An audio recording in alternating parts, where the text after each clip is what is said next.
My first question's got to be, well, what's going on right now with the rice price? Is it really all down to this new leadership in Thailand, or is there more to it than that?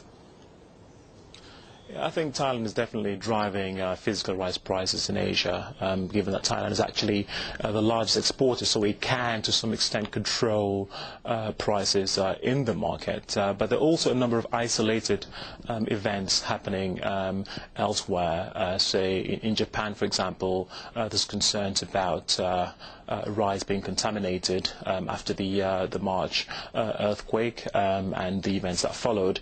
And in the US as well, which is not a huge rice exporter, but a sizable exporter of rice. You know, there's been a shrinking in acreage. You know, we've heard about the weather concerns in the US, the heat, the drought.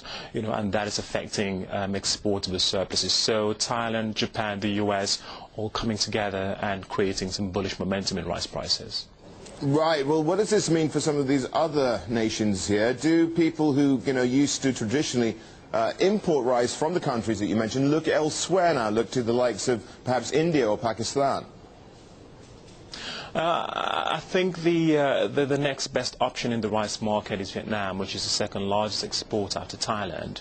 But what happened in the Vietnamese market is that, you know, it sort of hung onto the apron strings of goings on in Thailand, and we did see Vietnam prices sort of inch higher as well. But these have started to come down, you know, given the fact that there isn't actually a shortage globally. In fact, Vietnam is going to produce a record crop this year.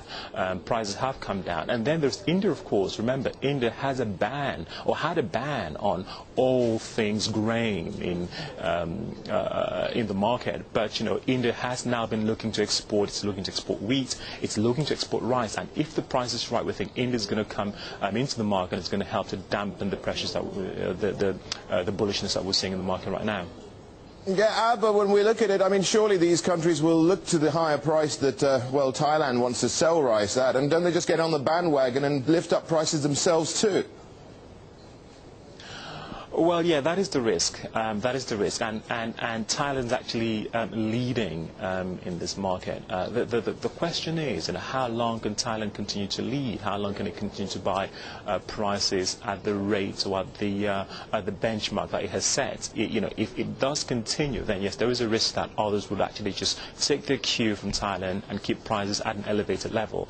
But my view is that, you know, as we sort of go forward, you know, demand and supply fundamentals are going to come to bear. Like I said, you know, there isn't a shortage of rice in the market. In fact, if you look at inventories, if you look at surpluses globally, they have been inching higher ever since the crisis of 2007, 2008. So I don't think that this is an issue which is going to be sustained over the next sort of, you know, beyond sort of 12 months, you know. Up to 12 months, yes, there is a risk that, you know, we do see that elevation staying in place. Well, okay, you know, we get elevated rice prices. I mean, you'd almost assume there's going to be, given the growing population in this part of the world and the population growing richer too. But do we start then switching? Let's say, I mean, the correlation between wheat and rice is one which is well established. Well, yes, but very interesting development. We're actually seeing a decrease in per capita consumption of rice in this region. You know, as people get richer, they switch from rice to other higher protein meals, wheat, for example.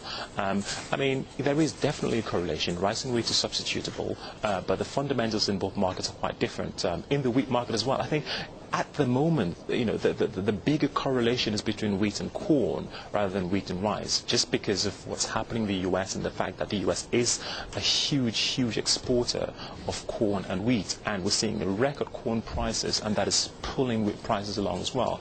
You know, we're not seeing a similar supply shock that we saw last year, particularly from the Black Sea region. So in terms of wheat output this year, Russia, for example, is looking at producing a record crop, so that is going to, you know, at least keep a lid on just how far wheat prices can rise.